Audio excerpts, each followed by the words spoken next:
সাহাবিকান নুজুম বিআইয়িহিম ইকতাদাইতুম ইহতাদাইতুম, আমার একজন সাহাবীর অনুসরণ করো, হেদায়েত পেয়ে যাবা। জোরে কর সুবহানাল্লাহ। আবু সুফিয়ান মক্কার লিডার, খবর পেয়ে গেছে তারা মুহাম্মদুর রাসূলুল্লাহ বেশ সাহাবী লইয়া আসতেন মক্কা দখল করার জন্য, কিন্তু রাত অবস্থান করতেছেন তারা মক্কার পাশেই পাহাড়ের সমতল জায়গায়। সকালে আক্রমণ হবে মক্কা। আবু সুফিয়ান লিডার পাঠাইছে একজন রে গুপ্তচর, সিআইডি পাঠাইছে, যা যায় দেখায় মুহাম্মদের সাথে কি পরিমাণ লোক আসছে, কি পরিমাণ লোক আসছে। এ আসছে আইসা পাহাড়ের উপর থেকে তাকাইছে, যে টাইমে সে আসছে এই টাইমটাতে সাহাবায়ে কেরাম নিজেদের খানা পাকানোর জন্য চুলায় আগুন জ্বালাইছেন। এ পাহাড়ের উপর থেকে ময়দানে তাকায় দেখে কের মানুষ গণবো, পুরা ময়দান খালি চুলা আর চুলা। কয় আমারে পাঠাইলো মানুষ গণতে, আমি দি চুলা গই নাই পুল পাই না, মানুষ গণমু কখন? কারণ চুলা প্রয়োজনের তুলনায় কম না ডাবল বেশি? গোটা ময়দান জুড়ে যদি চুলা আর চুলা হয়, এক একজনের জন্য এক চুলা কেউ বানায় না, 5 জন 10 জনের খানা এক পাকানোর জন্য একটা চুলা বানায়। সে বলতেছে রাম রাম রাম রাম, এ কোন কাম, মানুষ গণমু কখন? পিছনে বেগ গিয়ার। আবু সুফিয়ান দেখা লিডার, খবর বড় জটিল, খারাপ। কই কি খারাপ? কই মুহাম্মদ যে কি পরিমাণ লোক লই আইছে এর হিসাব নাই। কই মানে তুই গণলি না? আরে রাখো, মানুষ গণমু, আমি তো চুলাই গই না কুল পাই নাই। যে পরিমাণ চুলা দেখছি ময়দানে, মানুষ গণমু কখন? কেউ চুলা গইনা শেষ করতে পারবে না।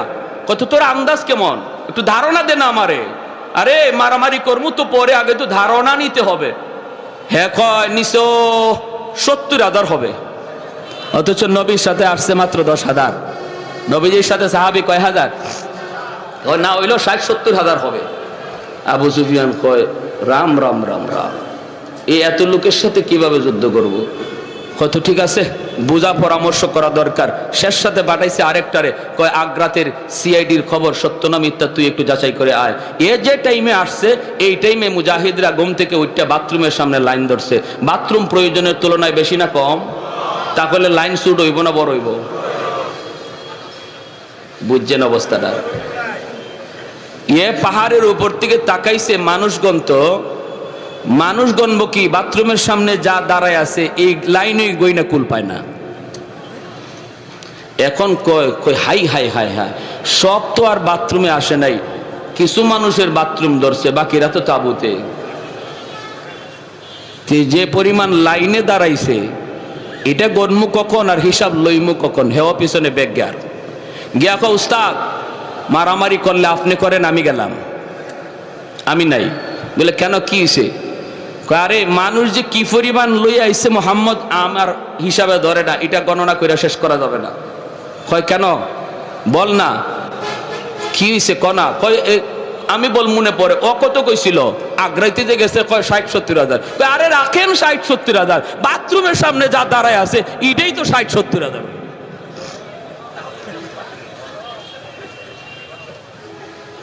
আবু সুফিয়ান কয় যে যে ভাই ফারো বাগো, আমিও গেলাম।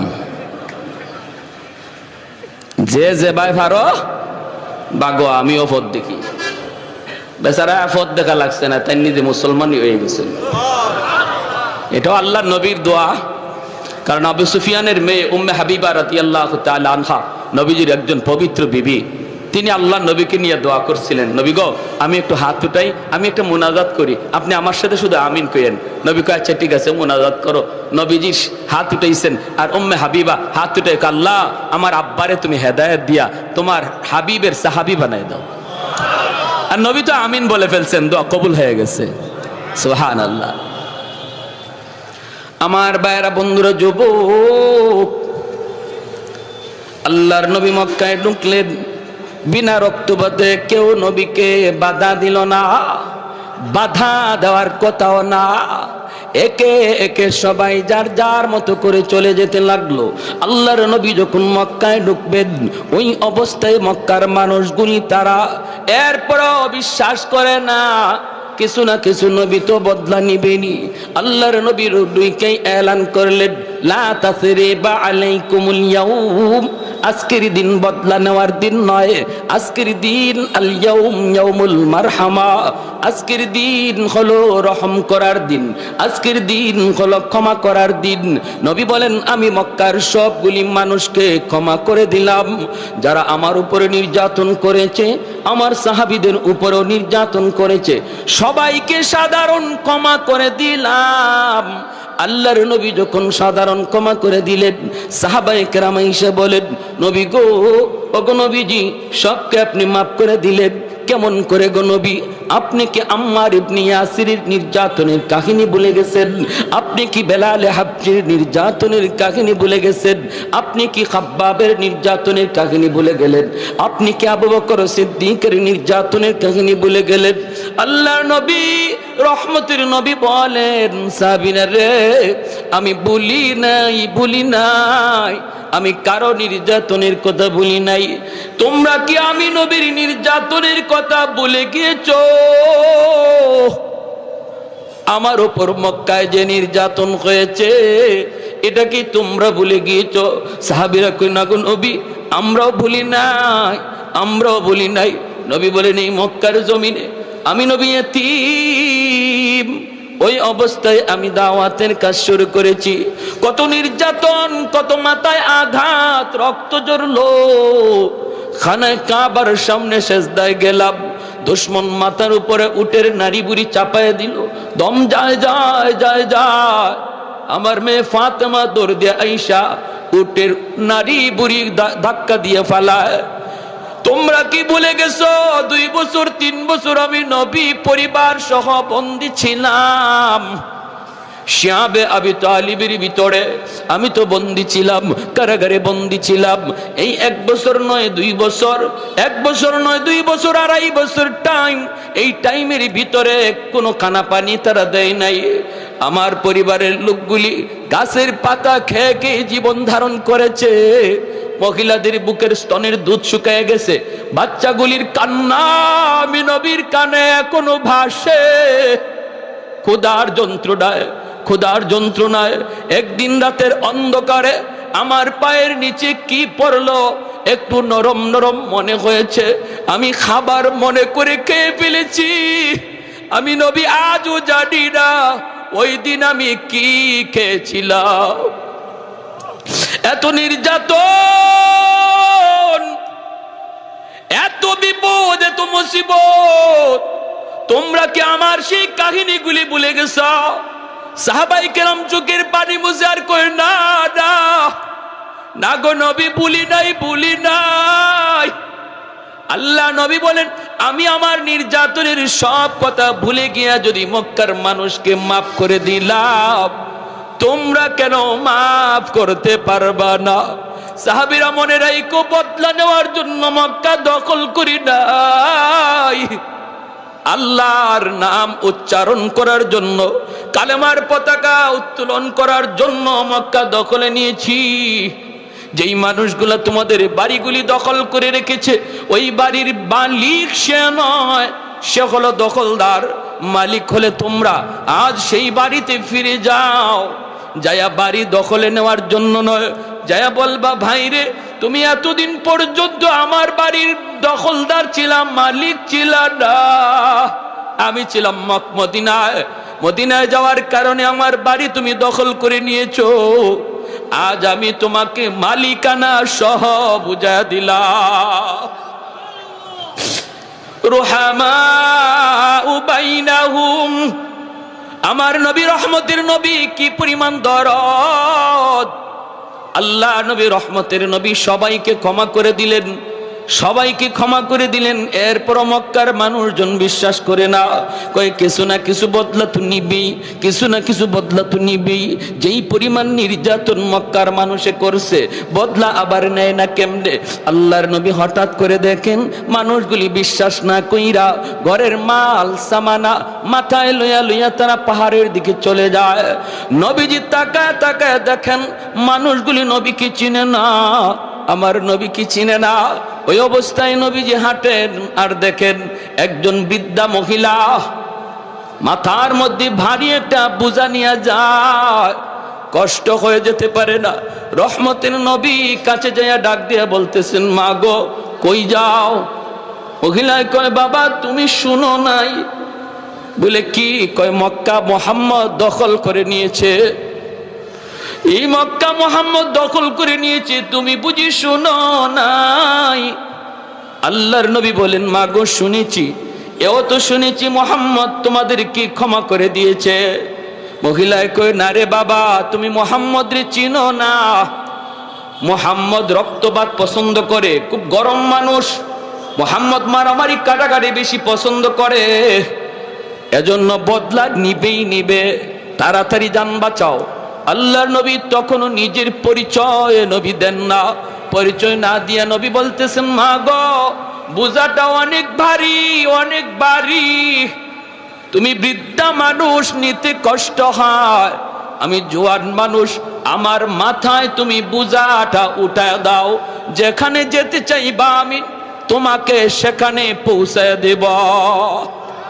একটু জোরে কোন সুবহানাল্লাহ। কৌনাইনে মুখতার খুদা তুমকো বানায়া,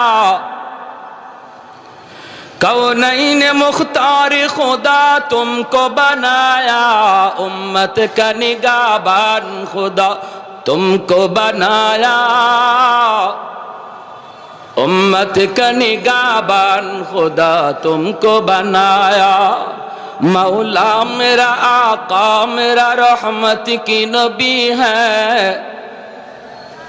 मौला मेरा आका मेरा रहमत की नबी है, ताजदार मदीना है तो माहे अरबी है, ताजदार मदीना है तो माहे अरबी है। अशजार ने देते हैं नबूवत के शहादात, तशकीक कमर में है तो अंगुल की इशारात, तशकीक कमर में है तो अंगुल की इशारात। একটু জোরে বলি আল্লাহু আকবার, মুসলমানের আওয়াজে বলি আল্লাহু আকবার। আল্লাহর নবী মহিলাকে যেই মাত্র এই কথাটা বললেন, মহিলায় কয়, বাবা তাহলে তো বড় উপকার হতো। নবীজির মাথায় বোঝাটা চাপায় দেওয়া হলো। আমার নবী আপনার নবী মাথায় বোঝাটা লইয়া নবীজি পাহাড়ের দিকে যাইতে শুরু করলেন। ওই অবস্থায় নবীজির চোখ থেকে দর দর করে পানি পড়ে। নবীজি কান্দেন আর বলেন, মালিক আমি তো সবাইকে ক্ষমা করে দিয়েছি গো, কেন তারা কথাটা বিশ্বাস করলো না? ও মালিক তুমি আমাকে এজন্য হাসরের মাঠে কোনো পাকড়াও কইরো না। দেখো না মালিক, আমি তো তাদেরকে আরো সহযোগিতা করতেছি। নবীজি যান, আমার নবীর চোখ থেকে দর দর করে পানি পড়ে। পাহাড়ের কাছাকাছি যাইতেই মহিলায় কয়, বাবা যুবক এই জায়গায় বোঝাটা তুমি নামায়া দাও। আল্লাহর নবী বোঝাটা এখানে নামায়া দিলেন। নবীজি চলে আসবেন, কথা নাই বার্তা নাই, নবীজির চোখের পানিটা মুইসা তিনি চলে আসবেন। এমনি মহিলা ডাক দিয়া কয়, রে যুবক এই দিকে যাবা না, ওই দিকে যাও। আল্লাহর নবী বলেন, মা গো ওই দিকে গেলে পরে কি হবে, আর ওদিকে গেলে কি হবে? কয়, বাবা ওই দিকে যদি যাও মুহাম্মদের সামনে পড়ার ভয়, মুহাম্মদের সামনে পড়ার ভয় আছে রে বাবা, এই দিকে তুমি যেও না। তোমার মতো যুবক আল্লাহর জমিনে আরেকজন আমার নজরে পড়ে নাই। বাবা তুমি এত ভালো, বাবা মুহাম্মদের সামনে পড়তে পারো, ওই দিকে যাও। এইবার নবীজি চোখের পানিটা বইসা কয়, মা গো মুহাম্মদ সম্পর্কে তোমার ধারণা কেমন?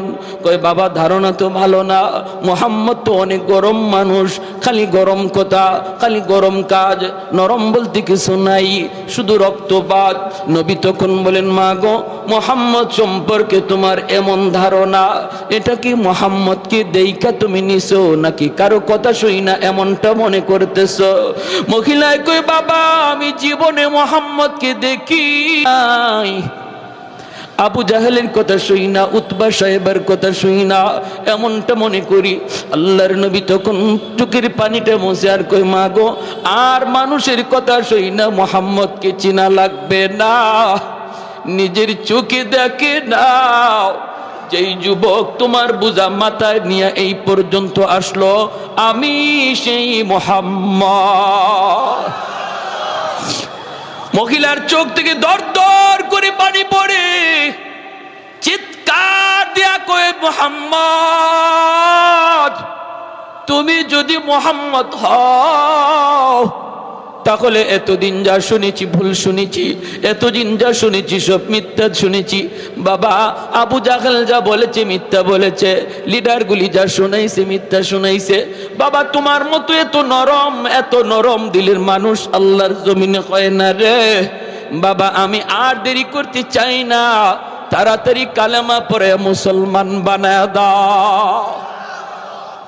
সেই নরম নবী গরম হয়েছেন, ওই নরম নবী তিনি আবার গরম হয়েছেন। কেমন গরম হয়েছেন?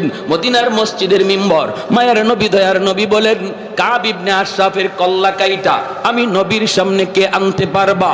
মসজিদে নববীর মিম্বর থেকে নবী ঘোষণা দিলেন, জ্যান্ত একজন মানুষের কল্লা কাইটা আমি নবীর সামনে হাজির করবা। কে আছো এমন? বলুন তো, ওই সময়ে নবীজি নরম নাকি গরম? আরেকটু জোরে, নরম নাকি গরম? চেহারাটা আমার নবীর লাল হয়ে গেল, আল্লাহর নবীর চেহারাটা একদম লাল হয়ে গেল। নবী বলেন, ওই বেঈমানের, ওই মুনাফিকের কল্লাকাইটা আমার সামনে কে আনবা? সাথে সাথে মুহাম্মদ ইবনে মাসলামা রাদিয়াল্লাহু তাআলা আনহু তিনি দাঁড়ায় গেলেন, ডাক দিয়ে বলতেছেন, নবী গো, আমাকে অনুমতি দেন গো নবী, আমি দুশমনের কল্লাটা কাইটা আপনার সামনে হাজির করব। নবী বললেন, যাও, তোমাকে আমি অনুমতি দিলাম। মুহাম্মদ ইবনে মাসলামা রাদিয়াল্লাহু তাআলা আনহু দুইজন সঙ্গী নিয়ে রওনা দিলেন। ভাইরে, তিনি কে? তিনি এমন একজন সাহাবী, যেমন তার সাহস তেমন তার বুদ্ধি। হুদায়বিয়ার সন্ধির সময় একা 100 দুশমনকে গ্রেপ্তার করে বন্দী করে নবীর সামনে হাজির করেছিলেন। বলুন তো, একজন মানুষ 100 মানুষকে বন্দী করা, এটা শুধু শক্তির কাম নাকি বুদ্ধির বেশি কাম? হ্যাঁ, কি পরিমাণ বুদ্ধি, কি পরিমাণ বুদ্ধি! দুইজন সাথী নিয়ে তিনি রানা ইহুদিদের লিডার কাব ইবনে আশরাফের কল্লা আনবেন। কেন? কারণ নবী বলেন, সে আমার আল্লাহকে গালি দেয়, আমি নবীকে গালি দেয়, আমি নবী আমার গালি সইতে পারবো, আল্লাহকে গালি দিলে আমি নবী সইতে পারি না। সে মুসলিম নারীদের নিয়ে ব্যঙ্গ করে, মুহাম্মাদুর রাসূলুল্লাহ আল্লাহকে গালি দিলে বন্ধু সয় না, আর বন্ধুকে গালি দিলে আল্লাহ সয় না, ঠিক কিনা? এর নাম হলো মহব্বত। এর নাম মহব্বতের মানুষকে কেউ যদি গালি দেয়, সত্যিকারের আশিক রাসূল সেটা সইতে পারে না। যে বলবে আমার নবীকে আমি মহব্বত করি, ভালোবাসি, নবীকে গালি দিলে আশিক রাসূল ঘরে বসে থাকতে পারে না, সে অবশ্যই জবাব দিবে, রাজপথে নামবে, রক্ত দেখলে রক্ত দিতে প্রস্তুত হবে। বাংলার জমিনে কি পরিমাণ সত্যিকারের আশিক রাসূল আছে প্রমাণ হয়েছে। আর যারা নবীর ইশক ভালোবাসা মুখে শুধু কয়, রাজপথে দেখা যায় না, জিলাপি পাইলে দেখা যায়, এরা সত্যিকারের আশিক নয়, মুখে আশিক, মূলত আস্থা একটা চিটা। স্কুল কলেজ ভার্সিটির ভিতরে আজকে প্রমাণ হয়েছে আশিক রাসূল আসেনি না নাই, ঠিক কি না? আল্লাহর নবী বলেন, যাও। মুহাম্মদ ইবনে মাসলামা রাদিয়াল্লাহু তাআলা আনহু সঙ্গে দুইজন সাথে নিয়ে রওনা দিলেন, আর বলতেছেন, দোস্তরা, সর্বদা তোমরা সজাগ থাকবা, আমার চোখের দিকে তোমরা নজর রাখবা, মুখে সব কথা বলা যাবে না, চোখের ইশারায় কাম করা লাগবে। যখনই পজিশন আসবে আমার চোখের দিকে তোমরা তাকাইবা, চোখের ভাষা বোঝা লাগবে, চোখের ভাষা বুঝতে হবে, জবানের ভাষা চলবে না। ভাইরা বন্ধুরা, এই বইলে তিনি গেলেন কাব ইবনে আশরাফের বাড়ির সামনে, যাই তিনি ডাক দিলেন, নেতা, ও নেতা! নেতা ডাক্তার শোনা মাত্রই কাব ইবনে আশরাফ ভিতর থেকে কয়, দাঁড়াও, আসতেছি, একটু অপেক্ষা করো। কাব ইবনে আশরাফ নেতা ডাক শুই না একদম ফুলে গেছে, ফুটবল জবাই ফুলে। কারণ নেতা ডাক বড় মজা, এই নেতা ডাকের জন্য মানুষ লক্ষ লক্ষ টাকা খরচ করে। কোটি কোটি টাকা খরচ করতেও রাজি, তবুও নেতা ডাক শুনতে চায়, ঠিক কিনা? হ্যাঁ, মুহাম্মদ ইবনে মাসলামা রাদিয়াল্লাহু তাআলা আনহু তিনিও ভাবলেন কাউরে যদি সাইজ করা লাগে আগে তারে পাম দেওয়া লাগে, পাম দিলে যদি পাম লয় তাহলে তারে খেলতে মজা, যেই বলে পাম দিলে পাম লয় এই বলরেই লাথি দিতে মজা, যেই বলে পাম দিলে পাম লয় না এই বলরে কেউ লাথিও দেয় না। এজন্য তিনি ভাবছেন ওরে তো সাইজ করতে আসছি, আগে ওরে একটু ফুলানি লাগবে, একটু পাম দেওয়া লাগবে, বাতাস দেওয়া লাগবে, যদি বাতাস লয় পাম লয় তাহলে সুবিধা হবে। দেখেন প্রথম ডাকেই সে বাতাস লইছে, যেই বলছেন নেতা একটু দাঁড়াও আসতেছি, মুহাম্মদ ইবনে মাসলামা কয়ে বুঝছি তুমি পাম লইছো। যেই মাত্র আওয়ার জন্য রওনা দিছে এমনি তার বউ কয়, কাব ইবনে আশরাফের বউ, ইমাম বুখারী রাহমাতুল্লাহি আলাইহি কিতাবুল মাগাজি বুখারী শরীফ জিলদে সানিতে এনেছেন, তার বউ কি কয় শুনবেন, বউ কয় স্বামী গো যাইও না, ডাকটা আমার কাছে বেশি সুবিধা মনে হয় না। নেতা তো, নেতার বউ নেতা, নেতার বউ, নেতার বউ বড় নেতা আরেকজনে কয়। হ্যাঁ, এটাই তো নিয়ম আমাদের দেশে। মূল যেটাকে হের হের কাম কাজ, হের দমক দমক কমই হয়, কিন্তু তার ডাইনে বামে সাইডে যার থাকে এরার তাফালিং সহ্য করা কঠিন, ঠিক না? সাইডে যারা থাকে এরার তাফালিং দেখে কে, আমার ভাই অমুক, আমার দুলাভাই অমুক, আমার স্বামী দারোগা, দেখেন না ওই দারোগার বউ, হ্যাঁ ও দারোগার থেকে আরো বড়টা, দারোগার বউ দারোগার চেয়ে আরো বড় পাওয়ার দেখায়। তো এরকম ভাবে মুহাম্মদ ইবনে মাসলামা যে ডাক দিচ্ছেন, কাব ইবনে আশরাফের বউ কয় যাও না, কেন কিছে, কই যাও, আরে দেখো না কত সুন্দর করে ডাকটা দিছে, হায় রে কত সুন্দর ডাক, আমারে খুব কমই দেয়, এভাবে ডাক দিছে যাইতেছি। কাব ইবনে আশরাফের বউ কয় শুনো তোমার কাছে ভালো লাগছে কিন্তু আমার কাছে ডাকটার মধ্যে কেমন কেমন জানি লাগতেছে। কেমন কেমন মানে, কয় আমি এই ডাকে রক্তের গন্ধ পাই, রক্তের গন্ধ। কি জাত মহিলা বুঝেন কেউ ভাই? আমরা খালি মনে করি মহিলাদের মাথা নেড়ার টাল, জি না, মহিলাদের মাথায় গিলু আছে, কিন্তু না থাকলে দেশ চালা কেমনে, আসেনি না নাই? হ্যাঁ, সৌদি যাই গেলাম, হজে গেলাম, আল্লাহ পাক নেওয়াইলেন আমারে সৌদি এক শায়েখে জিগায় বাড়ি কই, আমাকে বাড়ি বাংলাদেশ। এমনি আমার আরবিতে কয় কত গো দেশে পুরুষ মানুষ আসেনি, আমি মনে মনে কুমাই বেজাতের বেজাতি বা মাতে, আমাকে পুরুষ মানুষ নাই, আমারে কি তোমার মহিলা মনে হইতেছে নাকি? কয় না এটা কই নাই, এক বেটি নামে আরেক বেটি উঠে, বেটাইন কই, ও আমাদের জায়গা মতো দিয়া দিছে আমারে। তা আমি কইলাম তোমাকে দেশে এরকম একজন বেটি বাইর করো, বাইর করো, আমার দেশে বেটিরাই যদি এমন হয় বুঝো বেটাইন কি জাত। তখন আইসে দিছে, আইসা কয় না মিয়া মিয়া, কয় না তুমি ঠিক আছো। তো কয় রক্তের গন্ধ পাই, আরে আরে তুমি আমার সাথে খালি গড়ই করলা জীবন ভর, এখনো জামাই চিনো নাই। আরবের মাটিতে এমন কোন মার ফুত আছে আমার গায়ে টুকা দিব? ওই দেখেন কেমন তাফালিং দেখাইতেছে। ফয়সালা তো হয়ে গেছে আসমানে, কয়রাও আসতেছি, আসছে।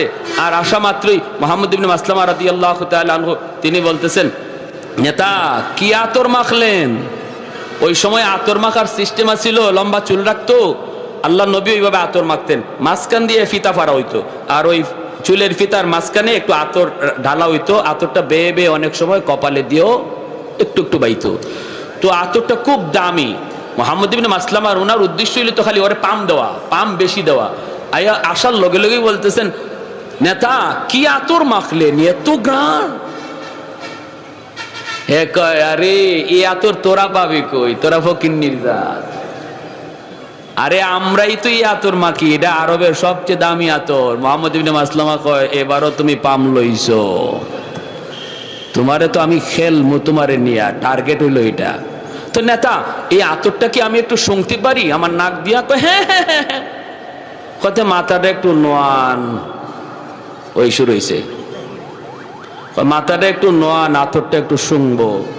কয় হ্যাঁ হ্যাঁ এই যে নাও নাও। মাথাটা নয়া মাথাটা আগায় দিছে, আর চুল তো লম্বা, চুলটা মাঝে আপনি ধরছেন, দইরা আতর শুংবার নিয়ত করে টান দিয়ে কল্লাটা কাছে আনছেন। সাথের দুইজনের চোখ দেখুন, তোরা এখনো দেরি করস কে? দেখোস না বলির ফাটা হয়ে গেছে? টান কইরা ধরে রাখছেন, বলির ফাটা, আর দেরি করস কে? আর তো দেরি নেই, সাথে সাথে তলোয়ার বসায় দিয়েছেন, দেহ থেকে কল্লাটা আলাদা হয়ে গেছে। এই কল্লা চুলের মধ্যে ধইরেই আল্লাহর নবীর সামনে নিয়ে বলেন, ইয়া রাসূলুল্লাহ, নেন গো নবী। যার মাথা চেয়েছিলেন, নবী যে তখন ওই মাথা দেখে বলছেন, হাযা রাসু আদুবি ওয়া আদুবিল্লাহ, এটা মানুষের মাথা নয়, এটা আল্লাহ এবং তার রাসূলের দুশমনের মাথা। বলুন তাহলে ওই অবস্থায় নবীজি নরম না গরম? আরো জোরে, নরম না গরম? তাহলে ইসলাম খালি নরম হওয়া শিখায় না জায়গা মতো গরম হওয়াও শিখায়? হ্যাঁ, এজন্য আমার ভাইরা আল্লাহ পাক বলতেছেন, মুহাম্মাদুর রাসূলুল্লাহ ওয়াল্লাযীনা মাহু আশিদ্দাউ আলাল কুফফার রুহামাউ বাইনাহুম। আল্লাহ পাক বলেন, আমার বন্ধু এবং আমার বন্ধুর হাতে গড়া সাহাবায়ে কেরামের আদর্শ কেমন জাননি? এত নরম, এত নরম, তারা জায়গা মতো নরম, জায়গা মতো গরম, জায়গা মতো নরম, জায়গা মতো গরম। আবু বকর সিদ্দিক রাদিয়াল্লাহু তাআলা আনহু নরম সাহাবী, রুহামাউ বাইনাহুম আশিদ্দাউ আলাল কুফার। ওমরের মতো সাহাবী, গরম সাহাবী। আবু বকর নরম, জায়গা মতো গরম হইছেন, ঠিক না? একটা ঘটনা বলবো, মনোযোগ কার কার আছে হাত তুলে আল্লাহকে দেখান।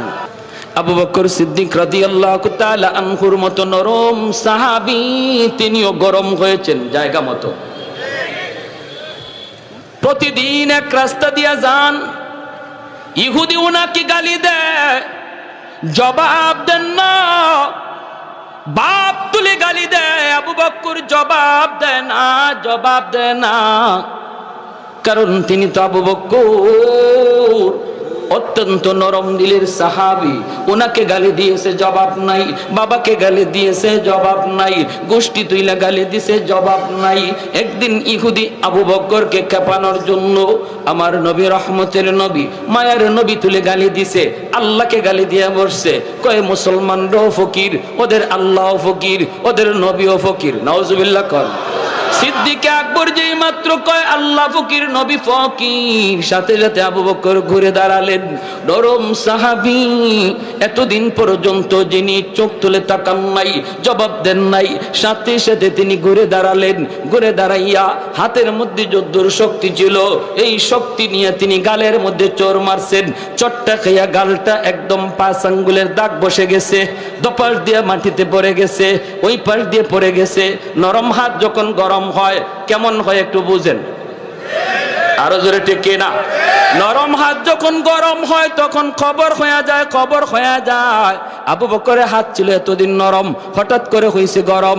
নরম হাতের পিছনে আছে আল্লাহর হাত, ঠিক কিনা জোরে বলেন? উলামায়ে কেরামের হাতের পিছনে আছে আল্লাহর হাত, ওলি আল্লাহদের হাতের পিছনে আছে আল্লাহর হাত, নবীদের হাতের পিছনে আছে আল্লাহর হাত, সাহাবীদের হাতের পিছনে আছে আল্লাহর হাত। উঠে না, উঠে না, উঠে না, উঠে না, উঠলে খবর হয়ে যায়, ঠিক না জোরে কোন? উঠে না, উঠে না, উঠে না, উঠলে খবর খাওয়া যায়। মুসা নবীর হাতের তাপ্পড় খাইছিল ফেরাউনে, সেই শিশুকালে দুধের বয়সে, দুধ বয়সে ফেরাউনে খাইছে মুসা নবীর হাতের তাপ্পড়। খাইয়েই ডাক দিছে আসিয়া রে, ও আসিয়া কই গেলা, তাড়াতাড়ি আও, খবর হয়ে গেছে। কি হইছে? কই আমার গালে চোর মারছে। কেডায় মারছে? কয় এই ছোট বাচ্চায়। আসিয়া বলি, এটা তুমি কি কও? ছোট বাচ্চা হাত নাড়ানাড়ি করছে, তোমার গায়ে লাগছে, গালে লাগছে, তুমি কও চর। বাচ্চারা এমনি তো হাত নাড়ানাড়ি করে। ফেরাউনে কয় না গো আসিয়া, চটটা আমি খাইছি, আমি বুঝি। ইডা বুজ্জা মারছে না না বুজ্জা মারছে আমি বুঝছি ভালো কইরা। ছোট মানুষের সন্না ঈশ্বরের মাঝে কি শক্তি আছিল এটা আমি টের পাইছি। তাহলে বুঝলেন নবীদের হাতের পিছনে আল্লাহর হাত উঠে না, উঠে না, উঠলে খবর হয়ে যায়, ঠিক কিনা? উলামায়ে কেরাম হাত তুলে না, তুলে না, তুলে না। উলামায়ে কেরাম নরম জাতি, নরম থাকতে দাও। উলামায়ে কেরাম হাদিস পড়ায়, উলামায়ে কেরাম দিনের কাজ করে, দিনের কাজ করতে দাও। তোমরা মরা গরুর হাড্ডি চাবাও, যা মন চায় তা চাবাও। আমাদের কোরআনে আঙ্গুল দিও না, আমাদের টুপিতে আঙ্গুল দিও না, মুসলমানের দাড়িতে আঙ্গুল দিও না, নামাজে আঙ্গুল দিও না। উলামায়ে কেরাম যাদের উসিলায় আল্লাহ জমিনে রহমত নাজিল করে, এদেরকে নিয়ে ষড়যন্ত্র করবা না, ষড়যন্ত্র করবা না। মনে রাখবা, যদি করো, যদি আঙ্গুল তুলো, যদি কোরআনে আঙ্গুল তুলো, তাহলে এই নরম হাত কিন্তু গরম হয়ে যায়, মুসা নবীর হাতের মতো, আবু বকরের হাতের মতো, ঠিক কিনা? জোরে কও। যে যে লাইনে আসো এই লাইনে পণ্ডিতি করো, আরেক লাইনে যাও না। তুমি তোমার ইঞ্জিনিয়ারি লই আসো, এই লাইনে পণ্ডিতি যা পারো করো। আমরা তোমার ইগানোকে পণ্ডিতি করি না। তুমি ডাক্তার, ডাক্তারি লই আসো, এই লাইনে পণ্ডিতি করো। আমরা এই লাইনে গিয়ে কথা কইও না, কারণ এই লাইনে আমরা পণ্ডিত না। কিন্তু আমরা যে লাইনে পণ্ডিত, এই লাইনে পণ্ডিতি করতে আইও না। ইগানো করার আগে একটু বুঝছো, তুমি মেজর হও আর ডাক্তার হও আর যাইও, যত যা কিছুই হও, যার যার পণ্ডিতি যার যার সাবজেক্টের উপর, ঠিক কি না?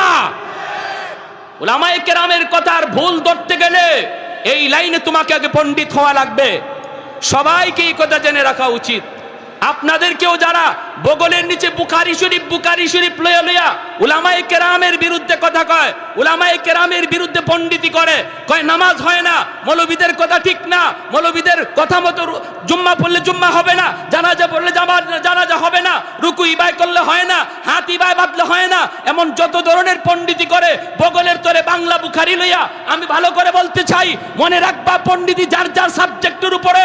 যদি আপনাদেরকে কেউ এমন পণ্ডিতি করতে বলে, পরিষ্কার টান দিয়া দুইরা মুফতি সাহেবের কাছে আনবেন, মুহাদ্দিস সাহেবের কাছে আনবেন, দেখেন তার পাতলা পায়খানা শুরু হয়ে যাবে। তখনই কইব আমার পেটে কামড় মারছে, আমারে বাথরুমে যাইতে দাও, ঠিক না? আপনারা কোনো তর্কে যাবেন না। আপনারা তো হে তো সহি হাদিসের বান্ডাল লইয়া আইছে, অতএব এর সাথে আপনারা চাপা করে পারবেন না। হে কয়েকটা হাদিস মুখস্থ করে বহুত বড় চাপা লইয়া আসছে, এর খালি কইবেন চল মুফতি সাহেবের কাছে যাই, দেখবেন হের জ্বর উঠতে গেছে, জ্বর। এটা হইলো হের ট্যাবলেট, এটা হইলো ট্যাবলেট। আপনারা তর্কে যায় না, অদ্দূরে বলে ভাই এত হাদিস বুঝি না, এত সহি হাদিস আর হাসান হাদিস, গায়ের সহি হাদিস এবং জয়ীফ হাদিস কি কো, এত কিছু বুঝি না, চলো হুজুরের কাছে যাই, দেখবা হের সাথে সাথে 104 ডিগ্রি জ্বর, ঠিক না? পণ্ডিতি যার যার সাবজেক্টে। প্যারে হাজিরিন, বলেন, আমরা নিষেধ করি না। উলামায়ে কেরাম বলতেছে আপনারাও কিছু জানছেন, বলেন, বুঝান, কিন্তু একজন আলেমের, একজন মুফতি মুহাদ্দিসের কথাকে যদি আপনার কাউন্টার দিতে হয়, তাহলে অবশ্যই এই লাইনে আপনার অভিজ্ঞতা থাকা লাগবে। আর আলেমদের কথা শুই না আপনি বলতেছেন উলামায়ে কেরামের জবানে শুনছি, এমন কই আপনি কয়েন না দাওয়াতে তাবলীগ করতেছে, ভালো, দাওয়াতে তাবলীগে এইভাবে চলছে, আলেমদের জবানে শুনছি, ভালো কথা কও।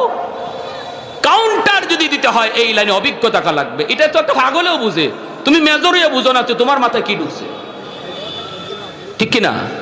একটা পাগলেও বুঝে। এখন যদি আপনাদের এই এলাকায় মাইকিং করা হয় যে আগামীকাল আপনাদের এই হাসপাতালে আমাদের শাইখুল হাদিস শাহ হুজুর যত সিজারের রোগী আছে এরার অপারেশন করব, দেবেন, সবাই কইবেন ইন্না লিল্লাহ, হুজুর এইবারই কাম শুরু করলো। সিজার তো আর হইতো না, এটারে মাইরা কবর দেওয়া লাগবে, ঠিক না? মরার কাম হইব, এই কাম তো হুজুরা করে না, তো তোমরা এটা করতে হবে।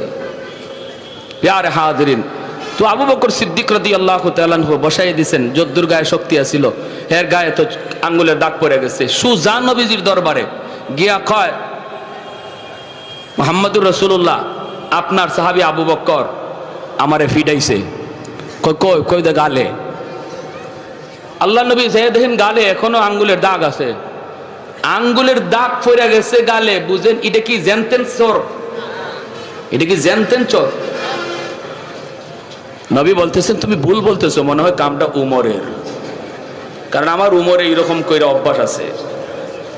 কিন্তু নামটা মনে হয় তুমি ভুল বলতেছো, আবু বকর না, আবু বকর এমন করতে পারে না, আবু বকর তো নরম। ইহুদি কয় আপনার নরম সাহাবীই গরম হইছে, আপনার নরম জনই আজকে গরম হইছে। আল্লাহ নবী বলে কেন, আমার আবু বকর তো হঠাৎ করে গরম হওয়ার কথা না। কয় এমনি, দেখেন ডাকাইতে ডাকাইতে মিশা কথা কয়, কয় এমনি। নবীজি আবু বকরকে ডাক দিয়েছেন, ডাক দিয়ে বলতেছেন আবু বকর ঘটনা কি, ছটটা তুমি মারছো। সিদ্দিক আকবর, তিনি তো সিদ্দিক। সিদ্দিক কাকে বলে, জীবনে যে মিথ্যা কথা বলে না, সিদ্দিক। ডাক দিয়া বলেন ইয়া রাসূলুল্লাহ, নবী গো আমারে গালি দিছে, বাপ তুলে গালি দিছে, সব গালি শুনতে পারছি, কিন্তু যখনই আল্লাহকে গালি দিছে, আপনারে গালি দিছে, তখন তো এটা আমার ইমানের সাবজেক্ট। ইমানদারের সামনে আল্লাহর গালি হবে, আল্লাহর রসুলকে নিয়ে ব্যঙ্গ হবে। আর ইমানদার যদি চুপচাপ চলে যায়, কারণ সে আমার ভাই, সে আমার বন্ধু, সে আমার নেতা, সে আমার দলের লোক, এই মনে কইরা যদি নীরব চলে যায়, নবী বলেন তার ইমান নাই, ইমান নাই। মাল ইমান ইয়া রাসূলুল্লাহ, ইদা সাররাতকা হাসানাতুকা ওয়া ইদা সাআতকা সাইয়্যাতুকা ফাআনতা মুমিন। চলে যায় যদি, বোঝা গেল ইমান নাই। কপালের ভিতরে নামাজে পড়তে পড়তে নামাজের কর পড়া গেল, এরপর নবী বলেন তার ইমান নাই। ঠিক কিনা, ঠিক কিনা? আল্লাহর বিরুদ্ধে কথা শুনলো, ইসলামের বিরুদ্ধে কথা শুনলো, নবীর বিরুদ্ধে কথা শুনলো, এরপরে চলে যায়। কয় থাক, বলে ফেলছে, বলে ফেলুক। এই বইলা যদি কেউ চলে যায়, আল্লাহর নবী বলতেছেন, আমি নবী গ্যারান্টি দিলাম, সার্টিফিকেট দিলাম, ওর ইমান নাই, ইমান নাই, ইমান নাই, ইমান নাই, ইমান নাই।